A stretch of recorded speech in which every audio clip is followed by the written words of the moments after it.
Good afternoon and welcome to our weekly coaches show.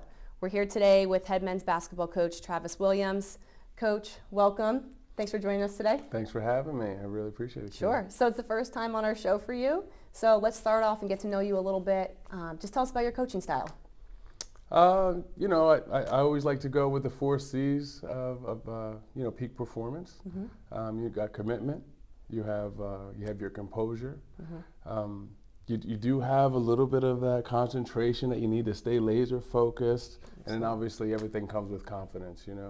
I do like to build up my players interpersonally and stay focused on them so that they allow me to coach them. If there's no trust there right away, then you really don't have the player, you really don't have the team. So you have to be vulnerable and transparent enough for them to let you in and into a little bit of glimpse of what they see. Absolutely, and I think that all of those things take time, right?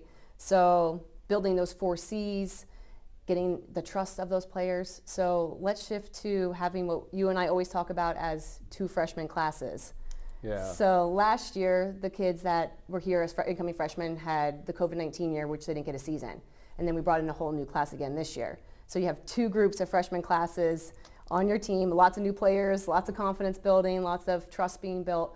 Talk about how that's changed the dynamic of how you had to approach the season. It has changed tremendously.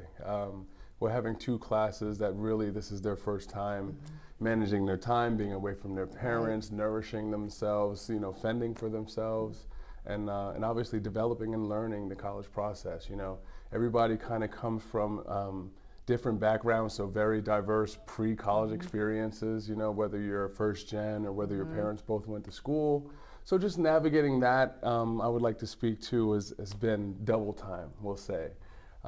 Typically, you might only have a handful of guys, but obviously, coming out of the pandemic, we have 2 classes. So I would say it's been a little bit of extra things on Coach, a couple more late night texts, a couple more questions that you have to answer, really simple ones, or different things. When time's practice, when's the bus leave, can I wear this, can I go out to eat with my friends after the game?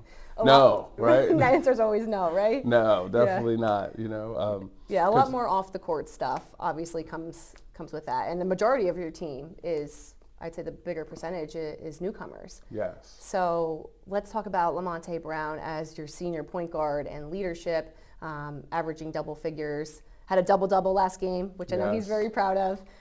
Talk about what his leadership has meant with all of these newcomers and hopefully trying to answer some of those late-night texts that you don't have to. Hey, well, Lamonte Brown has done a great job for us all 4 years here since he's been here, even in the COVID season. It helps because it doesn't all have to come from Coach or my assistant coach, Coach Mamrosh. Some of the things can come from Lamonte Brown or the other upperclassmen. So I think that kind of, it kind of levels out the message a little bit. And he's been tremendous with just corralling the guys, leading practices, getting them in workouts and whatnot, open gyms, and just kind of being that figure for them to look up to or inspire to. Obviously on the floor, he plays the most minutes of the team, and some people can't figure it out because he's pretty much the smallest guy on the team, and they're like, how's this little guy playing all these minutes, and it's because he's battled through a lot of experiences, and he's been here for quite some time, so he knows exactly what I want to see on the floor, on and off the floor, and I think he's been a tremendous help with bridging that gap between us and the younger players coming in. Yeah, he's a standout player, standout student. I know he's a work study student for us as well, so we expect a lot from him, both on the court and off the court. So expectations going into the final week of regular season. Yeah. 3 games left. Scranton, which you won the first time around. Brandywine on Monday, which was a 5-point loss. And Hazleton, 3-point loss. So winnable games across the board here. What adjustments are you making heading into those 3 games? As far as the adjusting things, I felt that the game plan the first time was great, So, but I am a firm believer of, kind of switching things up or maybe knowing the interpersonal self and kind of turning the eye inward on us and things that we could have changed to have a different outcome of those games. It's really nice that the tiebreaker is margin of victory for the same opponent. So we're in a great shape to get those tiebreakers, and we have them on our home floor. So I'm looking forward to that. One other thing, kind of in this stretch is something that's totally different from my original, we'll say, philosophy at the end of the season.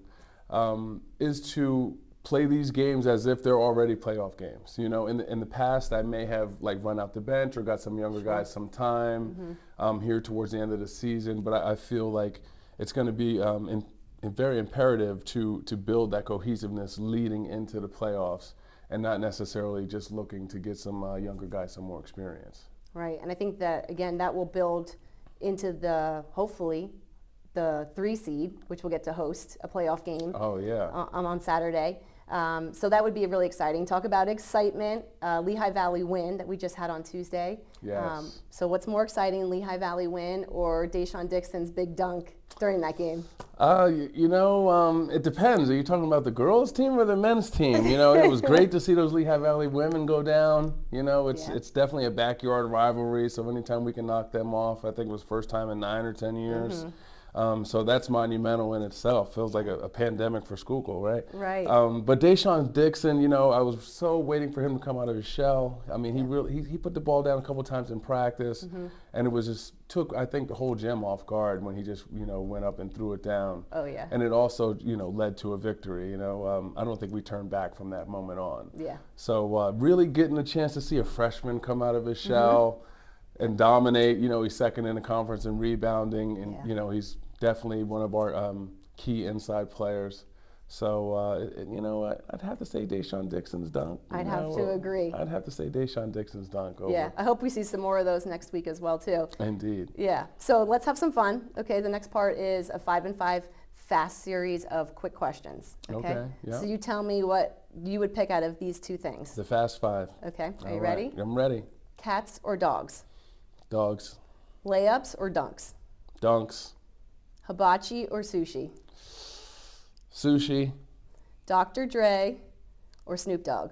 Ooh, Dr. Dre.